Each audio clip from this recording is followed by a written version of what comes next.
Bom dia, meus amores. Então vamos começar o nosso dia com a paz de Jesus e que o nosso dia seja abençoado. Vamos começar com o nosso texto. A tua mão direita me segura bem firme e me apego a ti. Salmo 63, versículo 8. Tem hora que precisamos de ajuda, de alguém que olhe por nós e nos acuda. Nessas horas, sempre encontramos alguém. Muitas vezes, nem sabemos de onde vem. São anônimos, que se colocam ao nosso lado. São pessoas, são as mãos do Criador, que não nos deixam abandonados. São parceiros que fazem o tempo passar quando o relógio insiste em parar. Nesses momentos, reconhecemos a verdade, que nunca estamos sozinhos na adversidade. Então, sempre que precisamos de alguma coisa, aparece alguém para nos ajudar, né? É a mamãe, é o papai socorrendo, é o irmão. Então, mas nunca estamos sozinhos. E principalmente, o nosso Senhor lá em cima, olhando por nós. E sempre nos segurando com a tua mão direita, tá bom? Então, nunca se esqueça, você nunca está sozinho. Deus está contigo. Senhor, obrigada por estar conosco nos momentos de dificuldade. Esse é o nosso momento de dificuldade, né? Essa distância, esse confinamento que não passa logo. Então vamos rezar pelos médicos que estão na rua, que estão nos hospitais, pelos policiais que estão na rua trabalhando, por todos que necessitam de oração, tá bem? Agindo diferente. Você é um amigo com quem se pode contar? Você está disponível para ajudar os seus amigos?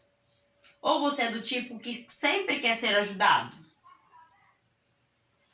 Reflita e mude o seu comportamento se for preciso.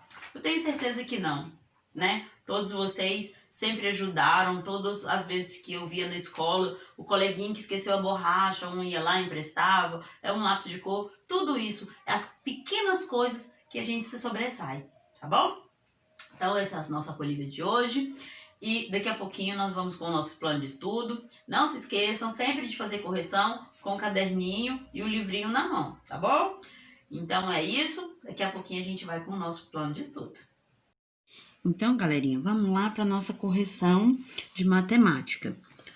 Aqui no nosso livro, ele diz que nós devemos ler as curiosidades abaixo, riscar os números que aparecem e escrevê-los no caderno de duas formas. Primeiro com os números e depois por extenso, tá bom? Então, é duas formas.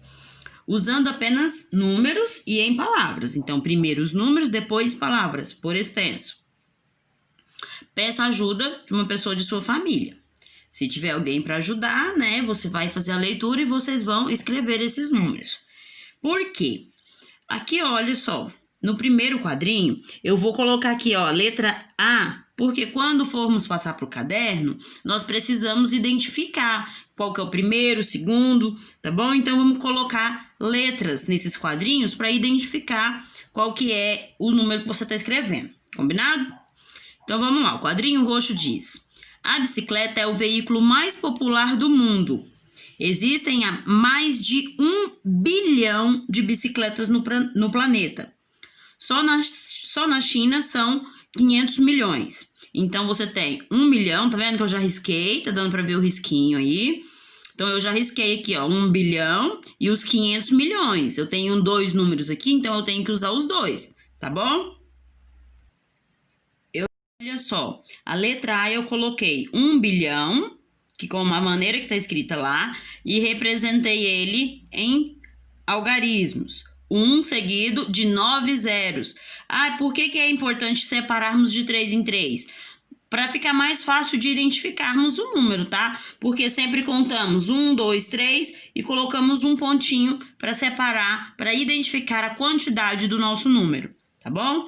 Então, a letra A ficou 1 bilhão e ficou os 500 milhões, que fala lá a respeito da China, tá bom? Então, tem que ser 500 milhões escrito por extenso e depois em algarismos, tá bom? Então, esse aqui é a letra A, 500 milhões.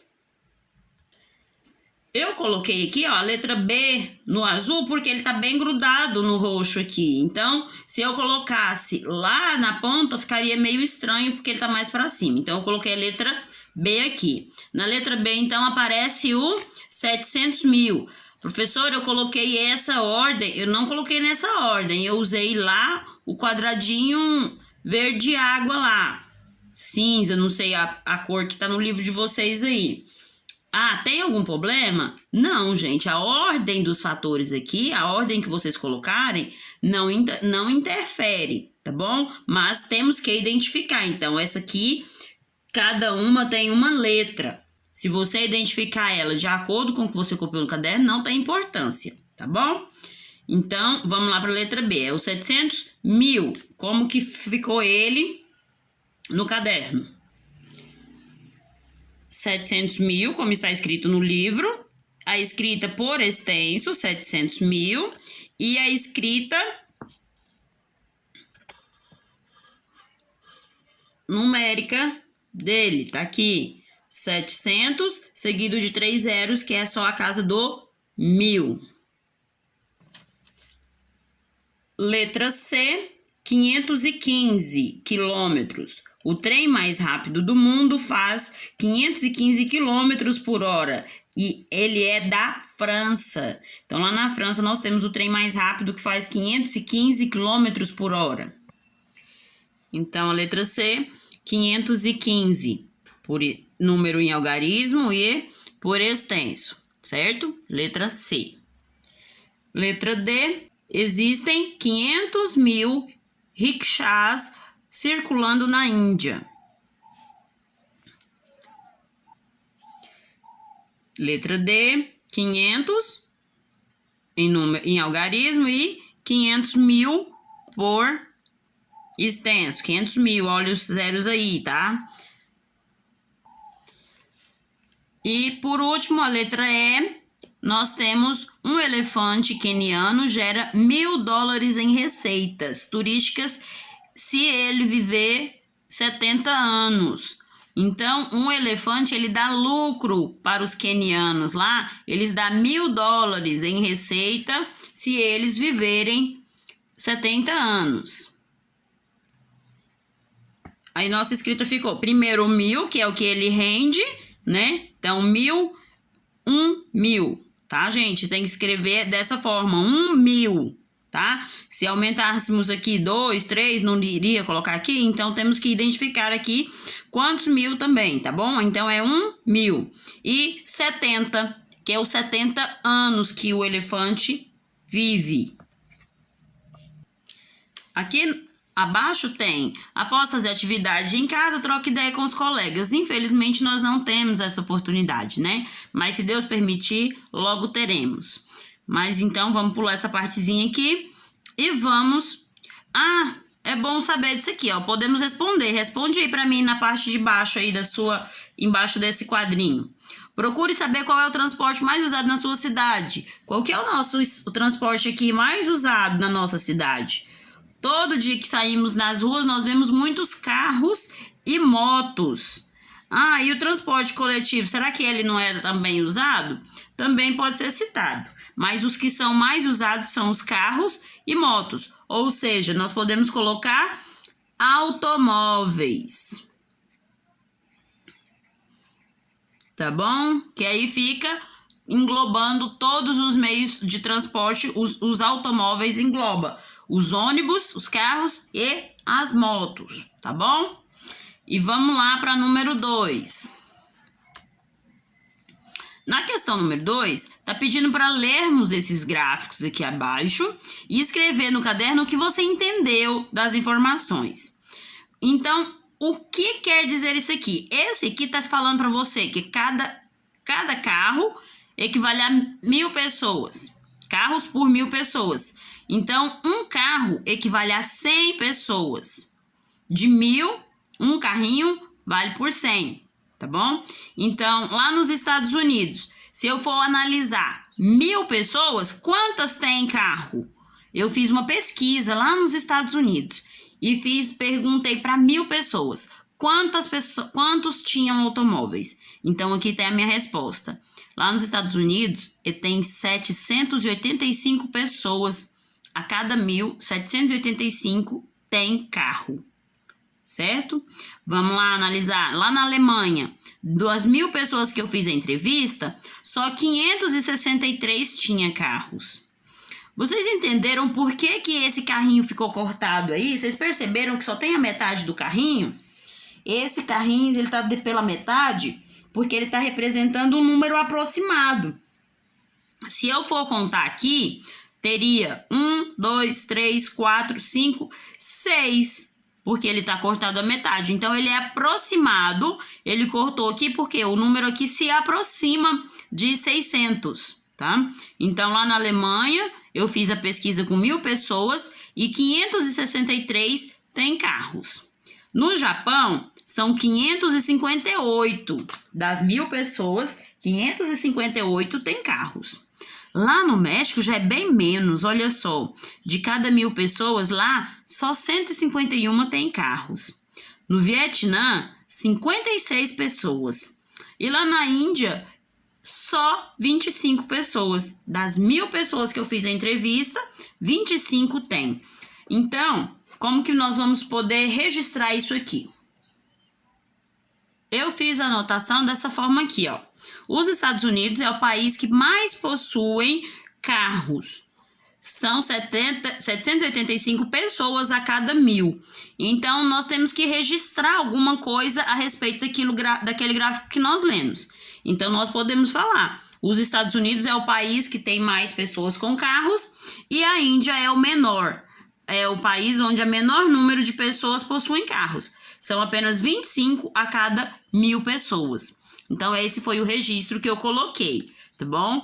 Não precisa, gente, ficar igualzinho ao meu. Se vocês conseguirem identificar as informações passadas, cada um tem uma maneira de se expressar, certo? E aí, pergunta em relação às motos. E nós vamos fazer a mesma análise. Lá no Japão, nós fizemos a pesquisa também com 1.000 pessoas para saber quantas tinham moto. E lá no Japão, eram 100 pessoas a cada 1.000 que tinham motos. E o outro era o menor, que foi o México, com 13 pessoas só. De cada 1.000, só 13 pessoas tinham motos, tá bom? Então, essa aqui é a análise da nossa questão número 2. E essa foi a nossa correçãozinha de matemática. Então, olha só, pessoal, na nossa aulinha de ciências, nós vamos continuar com o conteúdo onde fala sobre o desenvolvimento do ser humano. A atividade de vocês hoje é leia e responda as questões da página. A atividade de hoje é leia e responda as questões da página 21 e 22 do livro e depois faça uma entrevista com um membro da família. Se não puder imprimir, copie as perguntas e responda no caderno, tá bom? Se não puder imprimir, essa entrevista que tá aqui abaixo, olha, tá escrito aqui, ó, entrevista. Você vai pôr o nome do entrevistado, quem você está entrevistando, o grau de parentesco que você tem com ele, em qual etapa da vida que ele se encontra. Ele é criança, ele está na infância, ele é criança, ele é adolescente, adulto ou ele já está na velhice, tá bom? Se puder, faça com uma pessoa que já está nessa fase da velhice, porque ele vai ter mais coisas para te contar e você vai poder preencher melhor a sua entrevista, tá bom? Se não tiver como, faça com um adolescente ou com um adulto, tá bom? Então, essa é a entrevista que está aqui no nosso plano de estudo. Vamos continuar aqui com o nosso conteúdo de ciências, né? Falando sobre o desenvolvimento dos seres humanos. Então, vamos lá. O ser humano nasce, cresce e se desenvolve até que se torne uma pessoa adulta. Depois que se tornam adultas, na maioria das vezes as pessoas têm filhos, acompanham o desenvolvimento deles e envelhecem. Muitas mudanças acontecem no corpo de cada um de nós durante a nossa vida. Então, isso aqui está falando sobre o desenvolvimento do ser humano. Lendo aquele parágrafo, vocês vão enumerar essas imagens aqui da página 21 colocando cada uma um número para cada uma. Primeiro é o bebê, ele nasce. Depois, quais são as sequências? Vocês vão enumerar essas imagens aqui, combinado? E na página 22, tem a questão 20 e a 21, onde fala que, na 20 fala, cite os cuidados que devemos ter com uma pessoa idosa. Você conhece, sabe que tem, às vezes você tem o vovô, a vovó que moram com vocês, mas se não tiver, se imagine você, quais são os cuidados que você deve ter com uma pessoa idosa? Né? Então, eu não sei, professora, então eu vou pesquisar. Pesquisa no livro, pesquisa na internet, tá bom? Os cuidados que devemos ter com uma pessoa idosa. E na 21, diz o seguinte: existem leis que asseguram o direito das crianças, dos adolescentes e dos idosos. Qual é a importância dessas leis?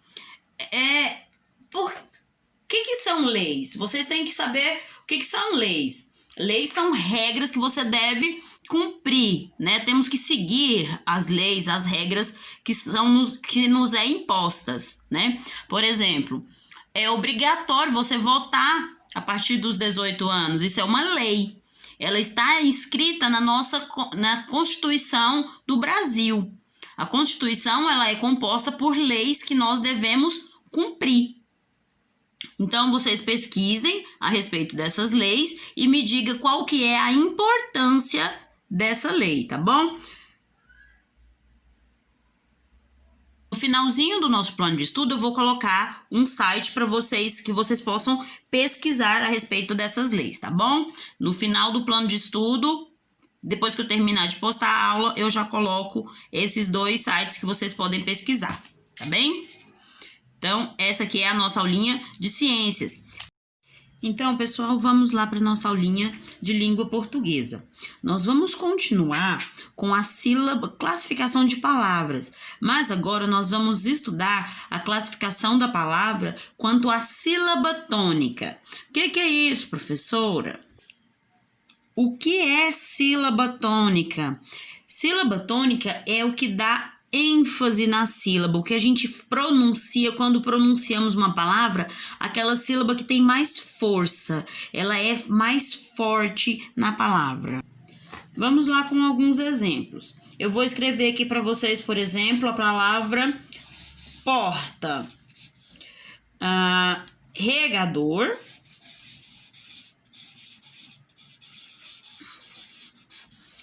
e ônibus. Não tá dando para ver? Aí, acho que dá. Então, porta, regador e ônibus.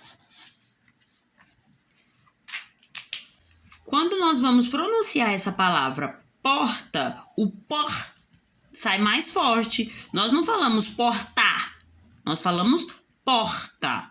Então, o por é o mais forte. Essa palavra aqui é o por.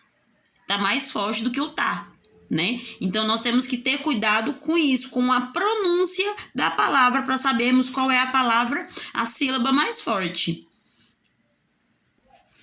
E quando nós vamos pronunciar a palavra regador, o dor saiu mais forte do que as outras. Vamos pronunciar com as outras sílabas mais fortes. Regador. Não é tão forte, nem o G, mas o dor já sai mais forte, já dá um som mais forte para a palavra. Então, regador, o dor é o mais forte da palavra. E, por último, nós temos a palavra ônibus. Ônibus é o mais forte, o O é a mais forte. Essa daqui, nós não precisamos... Esse conteúdo, ele é independente da quantidade de sílabas, tá bom? Vou mostrar mais um exemplo para vocês, para que a gente possa entender melhor. Olha só, nós vamos aprender a palavra oxítona. Como eu vou saber que a palavra é oxítona, professora? Eu vou analisar todas as minhas palavras, separando em sílabas, tá? Vou dividi-las em sílabas e vou conferir, tá? Tu. Então, o tu é a minha sílaba mais forte. Então, ela é a última sílaba que é mais forte. Então, ela é oxítona. Vamos lá. Parabéns. O bens é a mais forte. Eu vou separar aqui as sílabas. Parabéns. Então, é a minha última sílaba mais forte. E como nós já tínhamos analisado lá, a palavra regador. O dor é a palavra, a letrinha, a sílaba mais forte. Eu tenho 3 sílabas nessa, tenho 3 nessa e 2 nessa. Então, independente se ela é monossílaba, trissílaba, então ela não, polissílaba, isso não interfere na tonicidade da palavra, tá bom? Da sílaba tônica da palavra. Então, toda palavra oxítona é quando a última sílaba for a mais forte, tá bom? Então, vamos lá. Próxima é as palavras a próxima é a palavra paroxítona. Quais que são elas? E quando a palavrinha tiver a palavra, a sílaba, a penúltima sílaba. Quando a penúltima sílaba da palavra for a mais forte, ela é paroxítona. Vamos lá. Porta, não é? O por tá mais forte. Então, olha, vamos lembrar daquela regrinha da matemática. Nós sempre começamos da direita para esquerda, tá bom? Para resolver uma continha da matemática, nós começamos da direita para a esquerda. É a mesma coisa quando nós formos classificar as palavras quanto à sílaba tônica, tá bom? Da direita para a esquerda, e eu vou ver qual é a minha sílaba mais forte. Aqui eu não tenho caderno. Qual que é a minha sílaba mais forte? O der, caderno. Então, a minha sílaba eu tenho 1, 2, última, penúltima, antepenúltima. Então, o der é mais forte, então a minha palavrinha é paroxítona, tá bom? Quando a penúltima sílaba for a mais forte. Vamos lá. Panela. Panela. Ó, o né tá mais forte. Então, é a minha última, penúltima sílaba. Sempre que a penúltima sílaba for a mais forte, a palavrinha se torna paroxítona. E nós temos também a palavrinha proparoxítona, que é quando a antepenúltima sílaba for a sílaba tônica. Vamos lá, vamos pegar aqui, ó, palavrinha sílaba. Olha, se eu for separar aqui, eu tenho última, penúltima, antepenúltima. É o que fica antes do penúltimo. Então, antepenúltima sílaba. Então, olha, vamos lá. Pétala. O pé tá mais forte. Pétala. E, por último, eu tenho essa palavrona aqui para mostrar para vocês que, independente do número de sílabas, eu tenho que ter a minha antepenúltima sílaba sendo tônica. 1, 2, 3, 4. Eu tenho 1, 2, 3, 4, 5, 6 sílabas. Se eu fosse perguntar ao quanto ao número de sílabas, essa palavrinha seria uma polissílaba, que ela tem muitas sílabas. Mas isso não vem ao caso nesse estudo. Nós temos aqui, ó, última, penúltima, antepenúltima. Então, quando eu tenho a antepenúltima sílaba sendo a forte, ela é proparoxítona. Uma dica muito importante: toda palavra proparoxítona é acentuada. Então, nós vamos ter que ver um acento agudo, acento circunflexo, tá bom? Então, toda palavrinha proparoxítona é acentuada e na antepenúltima sílaba, tá bom? Então, essa é a classificação de palavras. Eu coloquei no estudo diário, no plano de estudo, essa classificação toda que eu expliquei para vocês agora. E eu quero que vocês passem para o caderno, transcrevam para o caderno, porque nós vamos mentalizando enquanto vamos escrevendo, nós vamos aprendendo novamente. Então, olha só, aí no nosso plano de estudo, Então, olha só, no nosso plano de estudo, eu coloquei sílaba tônica, onde vocês vão ter que ler e registrar no caderno. Então, essa daqui é a nossa atividade de língua portuguesa de hoje. Vocês não vão responder nenhuma atividade agora, porque eu quero que vocês leiam com bastante atenção, 2 vezes, 3 vezes, se for o caso, tá bom? E registrem no caderno. Não se esqueçam da margem e cabeçalho, tá bom? Então é isso, meus amores, que vocês tenham um resto de dia abençoado e que tenham entendido bem aí a matériazinha de português, a de ciências, se divirtam com a entrevista, olha só, vai conhecer mais profundamente quem você está entrevistando, tá bom? Cuidado nas respostas, tá? Com a escrita, tá bom? Sempre começando frase com letra maiúscula, esses os cuidadinhos que nós temos que ter diariamente, tá certo? Então, bom dia para vocês, até amanhã.